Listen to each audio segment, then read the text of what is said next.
Du planst eine lange Reise. Du bist Backpacker, digitaler Nomade, baust vielleicht dein Van um oder planst einfach eine längere Urlaubsreise. Dann wünschst du dir sicherlich, wie viele andere auch, einen weltweiten Gesundheitsschutz. Denn das Schlimmste, was auf deiner Reise passieren kann, ist, dass wenn dir ein Unfall oder eine Krankheit ein Riesenloch in deine Kasse brennt. Damit das nicht passiert, lass dich gerne von uns beraten, welche Versicherung für dich und deine Reise die beste ist. Hi, ich bin Philipp, mein Team und ich, wir freuen uns auf deine Anfrage.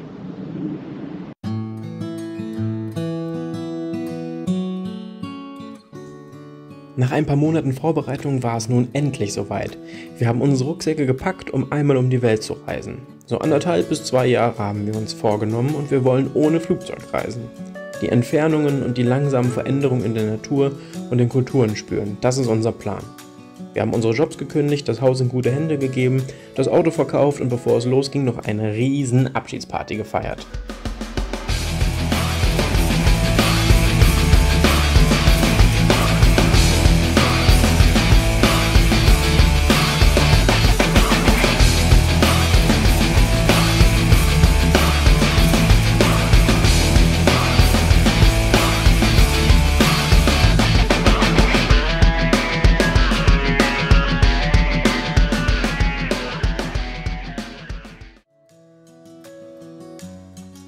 Dann war es an der Zeit, ernsthaft Tschüss zu sagen.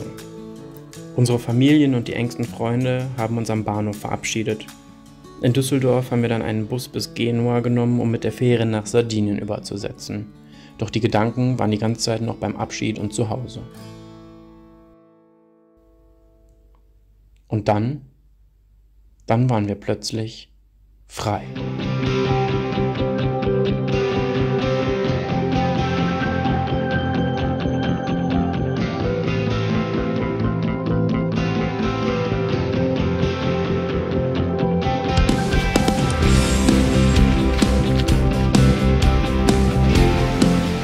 Auf Sardinien haben wir selbst erstmal richtig Urlaub gemacht. Die Wochen zuvor waren noch sehr anstrengend.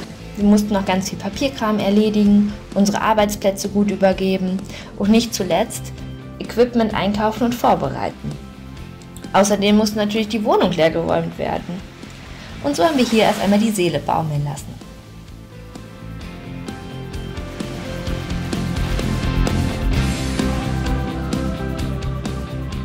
Dann hatten wir noch das Glück, Freunde von uns zu treffen.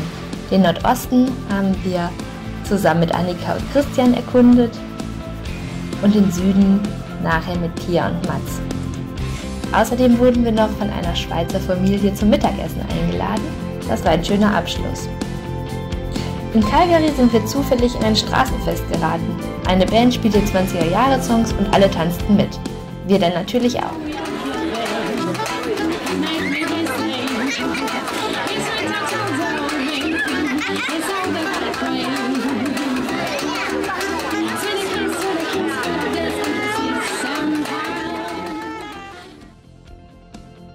Nördlich von Cagliari, ein wenig im Inland, sind wir etwas länger geblieben.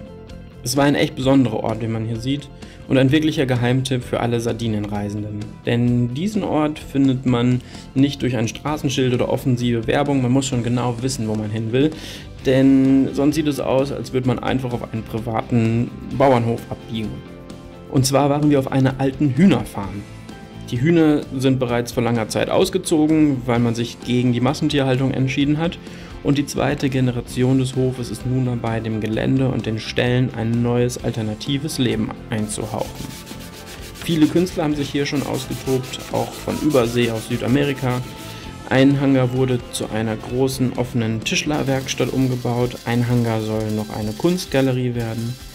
Es gibt ein paar adoptierte Tiere, denen man noch ein gutes restliches Leben verschafft. Und ein letzter Hangar ist schon zu einem Restaurant und einer Veranstaltungshalle umgebaut worden.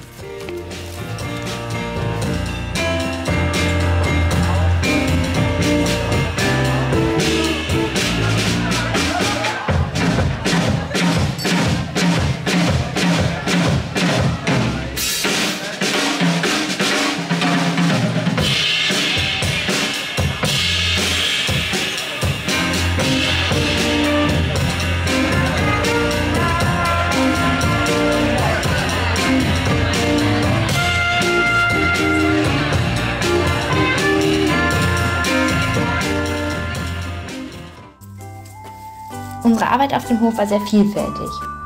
Sie bestand darin, die Pflanzen auf den Winter vorzubereiten, in der Küche zu helfen, zu kellnern und die Verkehrsschilder auf Vordermann zu bringen. Im Gegensatz dazu durften wir auf dem Hof wohnen, wurden mehr als ausreichend mit Essen versorgt und durften die schöne Gegend genießen. Das Ganze hatten wir auf einer Internetplattform gefunden, die Arbeit gegen Kost und Logis anbietet.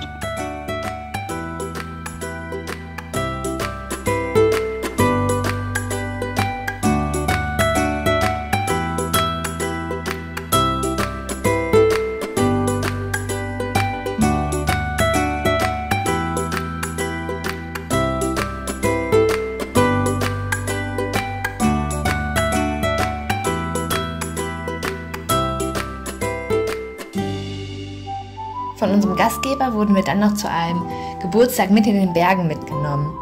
Es wurde gegrillt, merkwürdiges Gemüse probiert und der laut Guinness Buch der Rekorde gefährlichste Käse der Welt gegessen.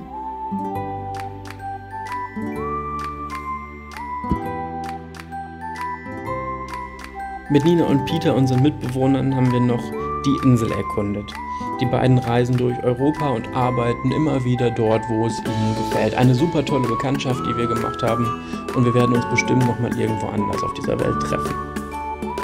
Hier waren wir an unserem letzten gemeinsamen Tag noch vor San Antioco und sind ein wenig im wunderbar blauen Mittelmeer geschwommen.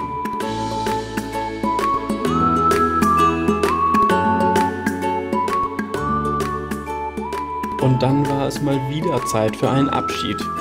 Vielen Dank an der Stelle an Mario, Giorgio, Rita und Linda für die tolle Zeit und das wahnsinnig gute Essen und die 2 Abschiedsessen, die wir hatten, weil wir nochmal unsere Zeit verlängert hatten. Und wir haben unseren Sticker bei euch gelassen. Wir werden bestimmt nochmal wiederkommen.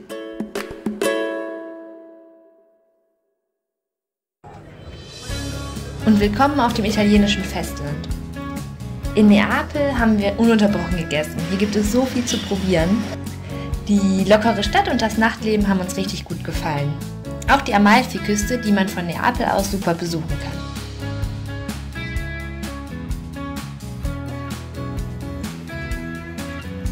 Dann waren wir noch in Rom, wo wir natürlich den Trevi-Brunnen besucht haben.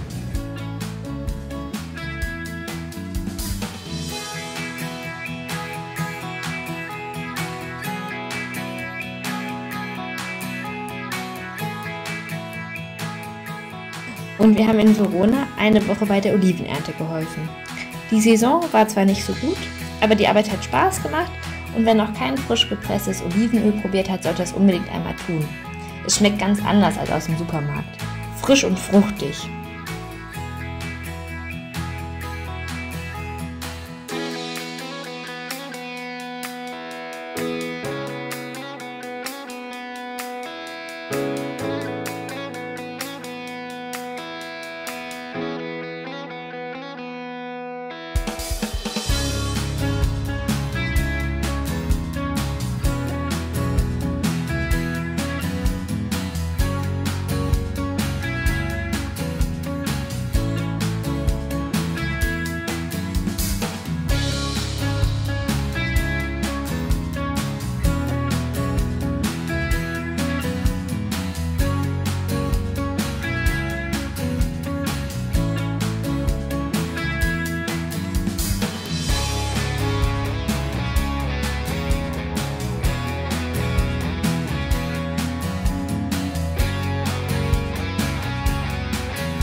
Die Arbeit war auch hier wieder für Kost und Logis. Und wir durften sogar in einem Baumhaus übernachten und haben noch dazu einen makrobiotischen Kochkurs bekommen.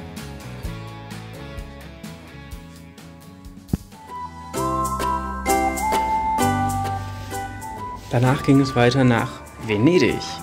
Eine so märchenhafte Stadt, die einen wirklich in die Vergangenheit katapultiert. Nur die Amazon-Paketboote holen einen ein wenig zurück ins Jetzt. In Venedig haben wir auch Paolo kennengelernt. Auf einer Online-Plattform hat er seine Couch für Reisende wie uns angeboten. Er ist der erste Gastgeber, den wir so getroffen haben und der uns aufnahm. Hoffentlich nicht der letzte, denn die Reiseform haben wir noch ein bisschen länger vor. Paolo kochte für uns sogar sein Lieblingsrezept Spaghetti Carbonara, die wirklich gut waren. Und wir denken, wir werden auf unserer Reise noch einige gute Rezepte sammeln und überlegen es tatsächlich in einem Kochbuch zusammenzufassen, aber das steht noch auf einem anderen Blatt. Von dort ging es mit dem Nachtzug nach Bratislava, wo wir irgendwie das Filmen vergessen haben, obwohl es so wert gewesen wäre, denn wir haben tolle Menschen bei unserem zweiten Couchsurfing-Spot kennengelernt. Nach leider nur einer Übernachtung ging es dann nach Wien, wo es mit dem Film ähnlich spärlich war.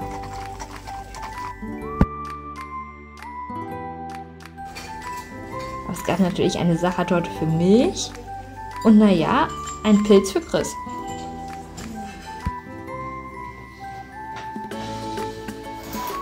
Ich musste mich für unsere nächste Station auch noch schnell einkleiden.